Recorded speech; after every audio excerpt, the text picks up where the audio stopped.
You know, one of the great things is that I know everybody on this stage really well. At least 15 years I've known everybody, some 40 years.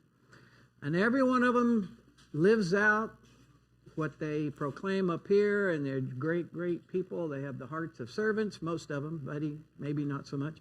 But I'm kidding. But, you know, it's great to see people who have talent and they use it for God, and they're actually authentic in their private lives too. They really live it out. So thanks, you guys. Well, today I want to start off with a little quiz to see if you can identify some of the world's most famous bridges, all right? See about this one. Anyone know what this one's called? Golden Gate Bridge. How many of you have been there? At least once, San Francisco. How about this one? Anyone recognize this one? The Brooklyn Bridge. Anyone been there to that one? Yeah, some of you. Now this is one that's a little bit closer. It's in Colorado. It's the bridge over the Royal Gorge. Anybody been to that one? Yeah, a bunch of us.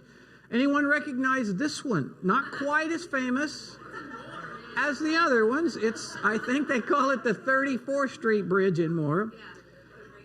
This is one. I don't know if you've ever been on this one. Anyone know what it is?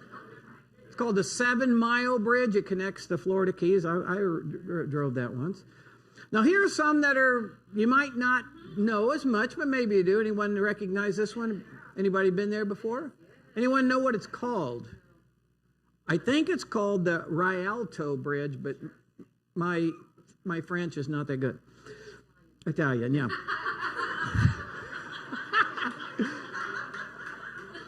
I'm only a minute into it, and I'm already being heckled.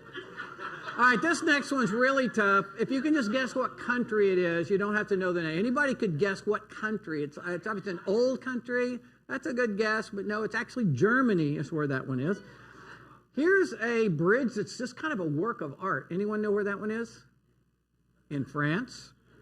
Here's a really unusual bridge. Anyone have a guess of what country that's in? Huh? Vietnam. That's right. Vietnam. Very good. This next one's, I think, kind of scary. It's an overhead view. Anyone want to get on that bridge? You know where that is? That's in China. Yeah. Now, here's one. Okay, this is pretty obscure here. Anyone know what this bridge is called or what country it's from? The Y Bridge? No, it's called La Laguna Garza Bridge in Uruguay. Now, this next one is really unique. It's called the Bamboo Bridge, and it's in the country of Cambodia. And before the rainy season each year, they assemble this bridge that is the length of 10 football fields and then disassemble it again when the dry season comes every year. Some of you probably know this one or have been to this one here. London bridges falling down, the Tower Bridges in London. How about this one? This is kind of a obscure one. The Lucky Knot Bridge in China. And here's a beautiful bridge. It's in South America. Anyone want to take a guess at what country? It's in Brazil. Now, the reason we showed you all these is I'm a little short on material today and just trying to fill some time. No, it's because my talk today is ironically entitled Bridges. Because when we experience the unexpected in our lives, those traumatic things that just suddenly happen and we weren't expecting, events oftentimes serve as bridges to take our lives from where we've been to a different and better place. Often, much to our surprise, that it's a better place. You've all heard the expression, the writing is on the wall. That comes from the Bible, and it means that there were signs that something was about to happen.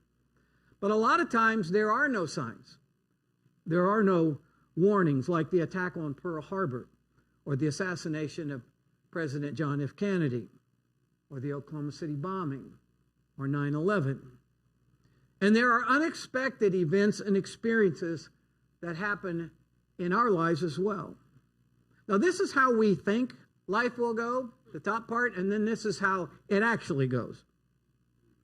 Now, they say these unexpected events and experiences in our lives fall into 3 categories. First, there are what they just call hassles, everyday inconveniences. The Wi-Fi is not working well. You can't find your car keys. You broke a dish or a plate in the kitchen and you got to get up every little speck so you don't, get something in your foot. The next are what they call disruptors. These are more serious. This is like when you lose your job, or maybe the person you're dating breaks up with you, or you have a minor surgery.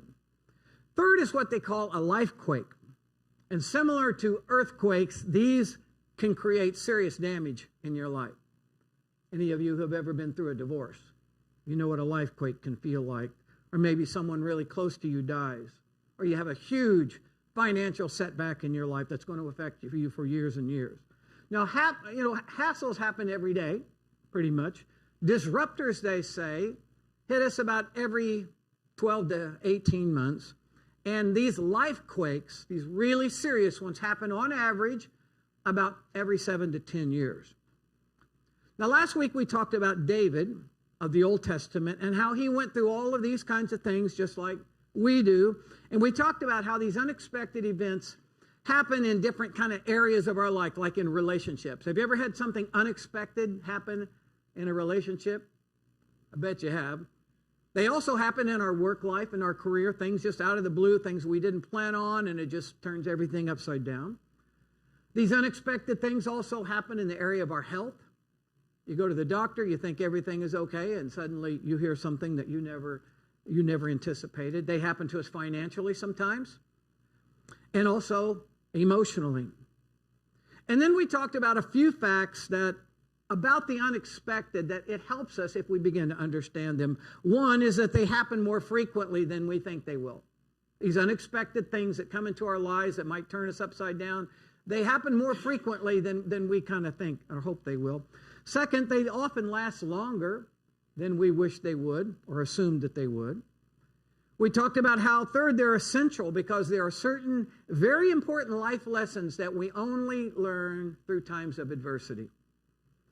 And then last, that we can navigate those unexpected things if we will develop this kind of as a skill, if we think of it as a skill that we can develop over time, which is kind of the point of this series. Well, in preparation for this series, I read a couple of books. One is called Life in the Transitions. The other is The Zigzag Principle. And one of the authors suggested that these big, life-altering, unexpected life quakes have 3 stages or 3 parts. There's the painful goodbye, there's the messy middle, and there's the new beginning. Let's say you get married and you're happy and you're having a great time and you get the house and maybe have kids and everything's going along wonderfully, and then you make the horrifying discovery that your spouse is having an affair. And people react to that differently. Most are initially dumbfounded, they're numb, they're crushed.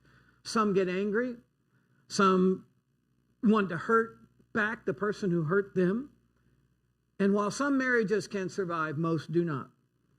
And that's the first stage of your unexpected life quake, the painful goodbye. As you try to come to terms with the fact that something that's been a part of your life has died. Trust has been broken. The emotions run the gamut of depression to anger, to blaming, to guilt, to self-doubt, to what now? Which transitions into what they call the messy middle. That's when you try to start putting the pieces of your life back together and you start thinking, well, how's this going to affect my kids? What will other people think? When my family finds out, when my friends find out, coworkers, people at church. How's this going to affect me financially? Am I ever going to be able to trust anybody again? And can I trust God? Why did he let this happen? Will I ever be happy again? And for a serious life quake, that messy middle is probably going to last you at least a couple of 3 years, if not longer. And it really can be lonely in the messy middle. It's hard in the messy middle. But eventually, never soon enough, but eventually, the messy middle gives way to the new beginning. And as lonely and heartbreaking and as uncertain as the messy middle was, the new beginning is just as glorious and wonderful and such a relief. There's a story, many in the Bible, but I'm going to mention one today from the Old Testament that kind of falls along the lines of these 3 phases. The painful goodbye, the messy middle, and the new beginning. And that's when Moses led the people of Israel out of Egypt through the wilderness, and eventually to a new beginning in the promised land. Now, in this case, the unexpected was kind of a good thing, which not always the case, but sometimes it is. After 400 years of slavery, that's generation after generation after generation, people who were born a slave, lived their entire lives as slave, and died. Their entire life was as a slave. They were finally going to be set free. They probably couldn't believe it. But it wasn't a painful goodbye, but it still was a scary goodbye. There was some uncertainty. And you know the story. They left Egypt. Pharaoh has a change of heart, sends this massive army out to get them. God parts the Red Sea and saves his people. And that marked the beginning for them of the messy middle phase. And the biblical term for the messy middle is the wilderness. Right? The wilderness is what this one book, the zigzag principle, is all about. It's about how God could have led the 2 million Israelites on a straight path right into the promised land. Wouldn't have taken very long. Certainly wouldn't have taken 40 years. He could have done that, but he didn't. Because they were not ready to go straight from Egypt into their new beginning. There were vital lessons that had to be learned that can only be learned in the wilderness. There was some old baggage that needed to be left behind in the wilderness. There were some bad habits that had to be abandoned in the wilderness. There were some old priorities that needed to be replaced by some new and better ones. And all of that takes time.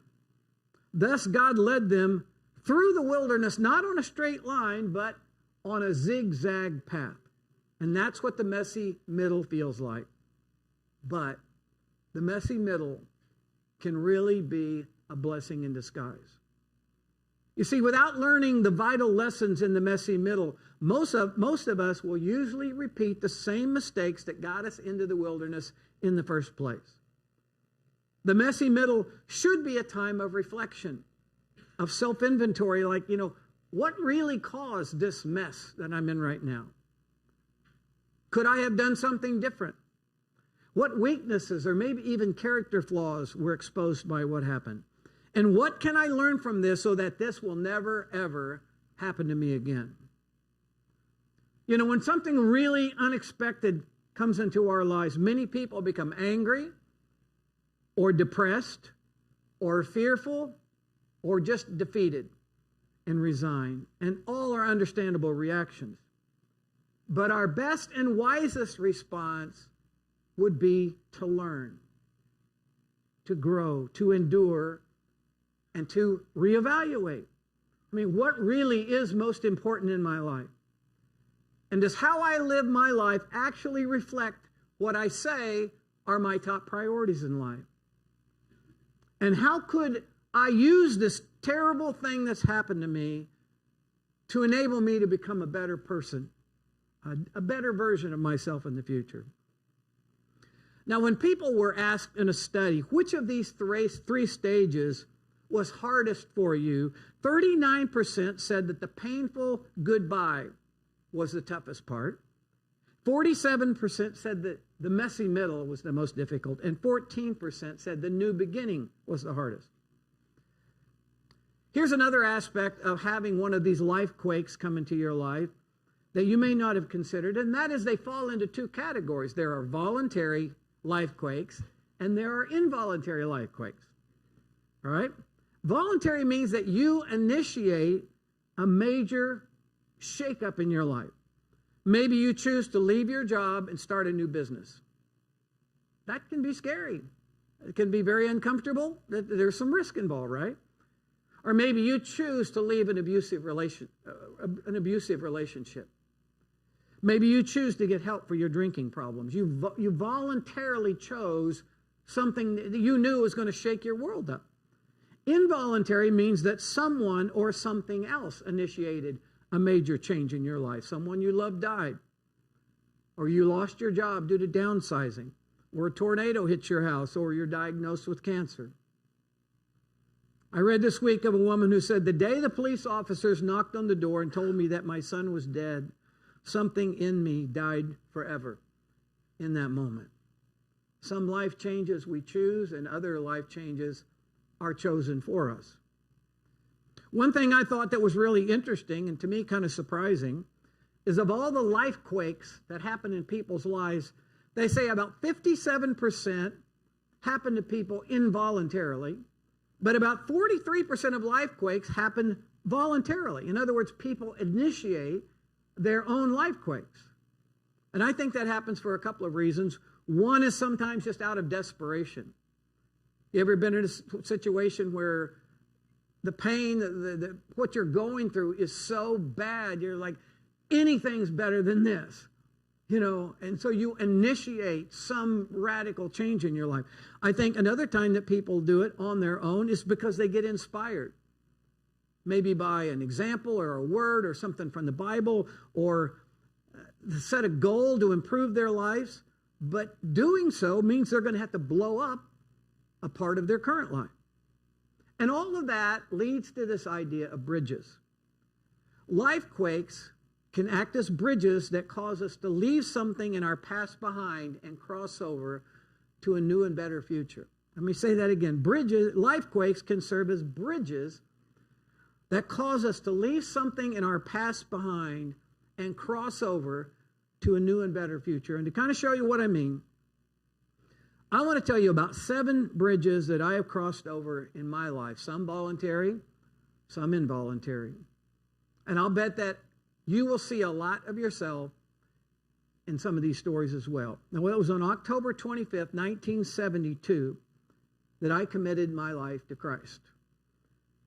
And I'd taken a walk around the block in Miami, Oklahoma, 17 years old. I remember the place, around the block where I stopped. It was late at night. I kind of looked up to the heavens and I said, basically, God, I know that how I've been living is not pleasing to you and, doing a lot of things I shouldn't be doing. But I basically said, I've lived that way 100%. I've gone 100% in the wrong direction. And now I'm committing myself to you 100%. 100%. And in that moment, I heard God's audible voice. No, not really. I didn't hear his audible voice. But I knew that the trajectory of my life was going to change. I didn't know how much it was going to change because I was only 17. But it did. And that's the first bridge I crossed over. The second life-changing bridge I crossed over happened on September 1st, 1977. I was 22 years old. This is what I looked like at the time. No wonder people would want to hire me as a youth pastor, right? I don't know what they were thinking. But I really believe with all my heart that God was leading me to Norman, Oklahoma to serve him. Little did I know how wonderful and how terrible and how amazing and how gut-wrenching and how great things would be over the next 20 or 40 or so years. Now, those were both voluntary. I chose those. The next bridge, the next life quake was not. I got married when I was 21 years old. That's what people did back then. Just a few weeks after I turned 25, the person I was married to had an affair. And some of you know what this is like. And I gave it everything I had for the next 5 years, and she eventually said, I'm done. And I was forced to cross a bridge from the known to the unknown. From what I had just assumed would be a life of love and happiness to an unwanted and unfamiliar life of despair and brokenness. From a life of trust and innocence to a life of doubt and distrust. From a life of confidence and success to one of failure and feeling a lot of self-doubt. And that one turned out to be a very long bridge to cross over. It took me more than a decade to fully cross over that one. And I couldn't see any way that my life could ever recover from it. Now, some of you may find that kind of hard to believe, but I felt like my life was like an expensive vase. Someone just threw it at the floor and just shattered into a million pieces, and it was not possible. And I didn't just fear that I would never be happy again, or I was convinced. I truly believed my life would never be okay. And more than once, I actually prayed that God would just let a big semi truck, hit my car, take me to heaven. But eventually, can't tell you the exact time frame, but I came to a point where I had just enough strength and determination to say, I'm not going to let one bad thing ruin the rest of my life. It was a really terrible thing. I said, this is crazy. I can't have one bad thing ruin my life. I'm 25 years old. I didn't suddenly feel better, but I did begin to feel a very slight sense of hope and resolve. A year or two or 3 years later, I'm not exactly sure of the time frame, I realized that I was looking forward more than I was looking back at what had happened. Maybe 60% of the time I was looking forward, and only 40% of the time I was fixated on the scene of the accident and what happened. And then eventually it became 70% of the time looking forward and 30 back, and then 80, and then 90 and 10, and eventually I crossed the line. I crossed the bridge completely to a new and infinitely better life. Now, the next bridge I crossed was about 2/3 the way through that bridge. All right, so I was about 35 years old. I initiated another life quake. I had come to Norman as a youth pastor, and for some reason, it came really natural to me. I remember the first night at our meeting, there were 7 kids. And in less than 2 years, we were averaging over 200 middle school and high school kids. And I think partly it was because my maturity level was just barely higher than the middle school and high school kids that I was trying to reach. Sometimes we do stuff, they go, you really think we should do this? I go, yeah, we should do this. And then, anyway. But when my brother-in-law left the church I was at, he was the senior pastor of the church. He's the one who had had an affair with the person I had been married to. He was my brother-in-law. He was the pastor of the church. When the affair happened or was discovered, he left. All right? And so I had to take over the church. I didn't want to, but I was kind of forced to. And because of the controversy and everything that had happened, basically everybody left. There were about 80 people in the church. And over the next couple of years, we grew a little bit, but we mostly struggled, and a lot of it had to do with I was struggling. And so I knew that I didn't know what I was doing, and I needed to figure out how to lead a church. And there was a large church in Chicago where I'd gotten to know some guys. It was a really big church, like 20,000 people. And they reached a lot of unchurched people, which is what I felt God called me to do. And so I asked them if I could do an informal internship with their church for 4 months, from February to May 1989. I said, you don't have to pay me anything. And so they agreed, and using my own money, I flew back and forth between here and Chicago. I'd be there for a couple of weeks, I'd come back for a Sunday. Be there for a couple of weeks, I'd come back for a Sunday. And I would meet with staff members, I would go to staff meetings, I would attend services, and I began to learn how to do it. And eventually our church in Norman began to work. It began to grow. We went from 80 to about 150 and then up to 300. We were in the farmhouse, some of you recall, that was at the corner of Boyd and Berry. And then we went out to what used to be called the Holiday Inn. It's over there on, Robinson and I-35, where there's a movie theater, and it's a hotel they've been rebuilding for a long time now. We had services out there and got up to like 450. And then we built the new building at Boyd and Berry, and it got to 700. And then we got to 1,000 in 3 services. And then we bought 25 acres of land and built a $6 million building out there. And eventually grew to an average Sunday attendance of over 1,200. And so I kind of crossed the bridge of becoming from a youth pastor to a pastor who semi knew what I was doing. Then I crossed a bridge that I never, ever thought would happen. I had kids. And I know this may sound strange, but I was literally terrified of the idea of bringing something into the world that has an eternal soul and had the potential then of not going to heaven when they die. That just petrified me. It'd be better to not have kids than to bring kids in that might go to hell someday. But Jana twisted my arm, and her She had persuasive measures that I will not go into. And I crossed that bridge. And it changed my life, mostly for the good. But, being a parent is hard. I love my kids now more than I love my own life. I mean, all you parents know what it's like. If your kid's like, you have to have this surgery right now and you have to have this from somebody else, this kidney or whatever, I would literally do it today. I'd take it out, I'll die, they can live. All of us who are parents are like that way. And it's scary when you love somebody that much. It's hard. It's great. But anyway, I did it.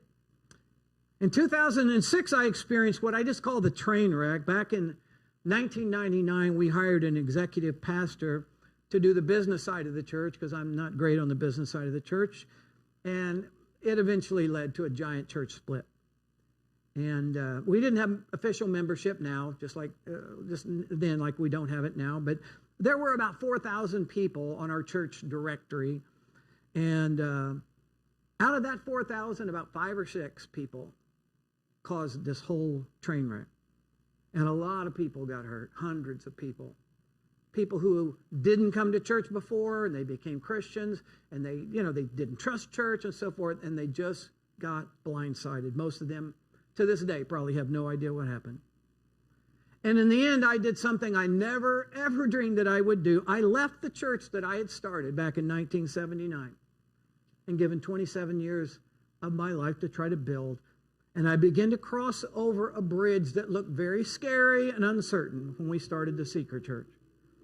And of course, it turned out to be one of the biggest and best blessings of my life, because now I finally had the time. I was going to make the time no matter what, to try to be the kind of husband that Jana needed and deserved for me to be. And I had time. Didn't know if I could do it, but I had time at least to try to be the kind of father that my kids needed and deserved for me to be. The most recent bridge presented itself in 2015. Now, like I've told you guys before from time to time, about 90% of pastors drop out of ministry within the first 10 years of leaving Bible college or seminary. So they felt God call on their life. They've made a sacred vow to God. They've invested all kinds of time and money in an education. And within 10 years, 90% have quit. A few make it to the 20-year mark. Few are still to 30. And not very many at all are still in ministry after 40 years. Because it's hard. It's not all hard, but it can be. Sometimes people criticize you. Sometimes they criticize your wife. Sometimes they criticize your kids. People sometimes have unrealistic expectations of what a pastor should be, and then are very disappointed if you don't meet those expectations. But, this person has this expectation, and this one has a different one, and a different one, and there's no way you can please everybody all the time. People you love, and you kind of ignored your family to go help and be with them in their time of need. Well, they get mad at you, and they leave the church.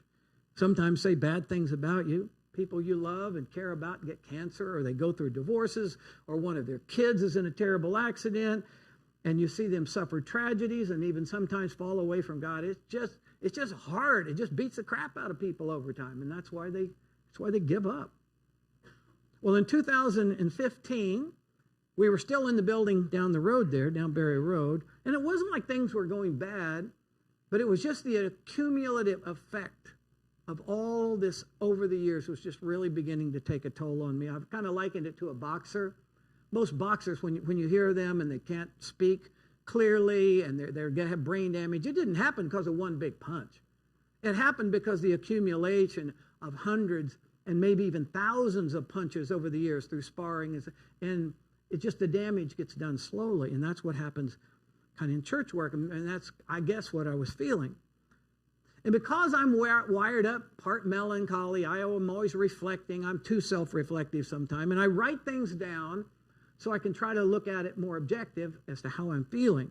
And so in early 2015, I wrote some stuff down. And this is actually the piece of paper I wrote it on. I keep everything too. And I wrote down 10 things, just trying to, what is going on in my life, right? So number one was, after almost 9 years now, this was 2015, we started the Seeker Church in 2006. So I put, after 9 years now, I am still very tired. I've worked really hard at a really hard job for 40 years straight, and I'm about done. Number two, the only thing I resonate with right now or get motivated about is getting away from working or stopping altogether. Number three, I cannot wait 5 or 10 years until we have enough money for me to retire. I wrote, number 5, from 1997, when my first child was born, Michael, to 2006, the 10-year lifespan, or 10-year span. From 97 to 2006, I put, I was a pretty lousy husband and a pretty lousy dad for 10 years. I felt a lot of guilt about that. Number 6, I put, I think I have lost the capacity to work hard, to be self-disciplined, to juggle multiple demands, to have emotional resistance or resilience, and to be around people very much.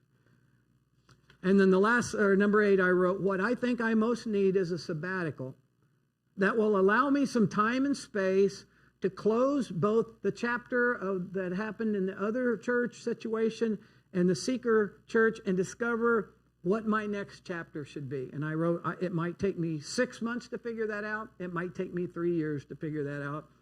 I don't know. Now, some of you here were around, and you may recall that I asked you guys to come and listen to what I was feeling and thinking and to get your feedback. And I told you about Phil. You didn't hardly know Phil at that time. And Jamie, and I said they have agreed that they could come during the fall of 2015 and do a lot of services that would enable me to take this mini sabbatical. And it happened from about middle of August to the middle of December, fall 2015. I would be gone like 3 Sundays, and I'd be back for 1. I'd be gone for 3, be back for 1, and so forth. I spent time out in New Mexico and Guatemala. I think I went up to Miami, where I'm from, and different places. And I tried not to work, which is, I'm kind of just built where I just tend to work. I tried to just be, what I wanted to be was just a regular Christian and not a pastor. To feel and think like a regular Christian and not just a pastor. But very slowly and gradually, I felt my battery getting recharged. You know, I don't talk about healing much, but I really felt a healing taking place. And my big question, my prayer was, God, what next? You know, what do you want next in my life? Something different? Want me to just do what, you know, to stay in Norman and serve you? I thought about moving to Cabo. We like Cabo. And Janet's like, what are we going to do there? And I said, you ever heard of beach evangelism? I said, hey, girls in bikinis need God too, all right? And I'm just the one to know. But I was like, what? But my question was, what's next? You know?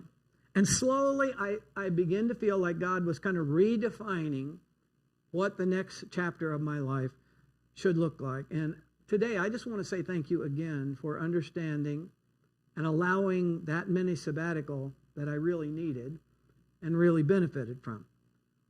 Now, of the 7 bridges that I just talked to you about, 2 were involuntary, 5 I chose. But they all took me to a different and better place in my life. I would say all of them were kind of scary at first. Some proved to be fairly short bridges, just took me a few months to traverse. The longest bridge took nearly a decade. But they were all worth it. Well, my hope is that as I was just talking about some of the experiences and events that have led me to crossing bridges, that maybe you've reflected on a few of the life quakes that you have experienced.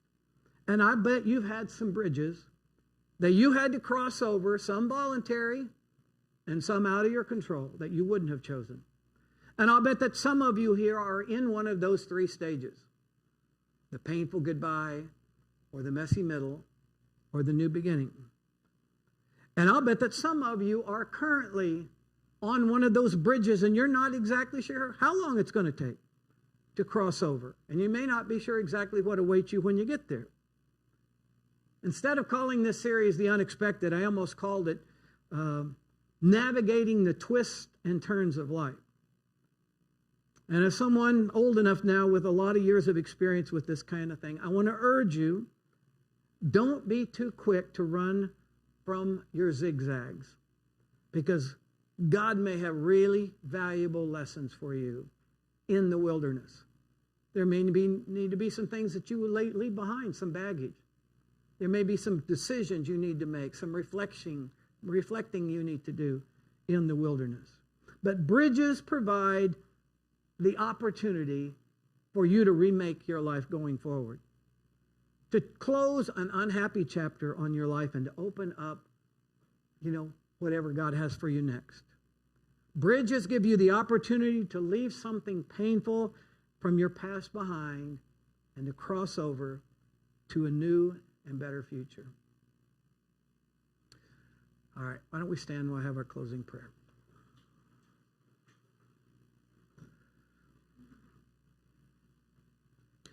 Lord, like most everybody here, I tend to fear the unexpected.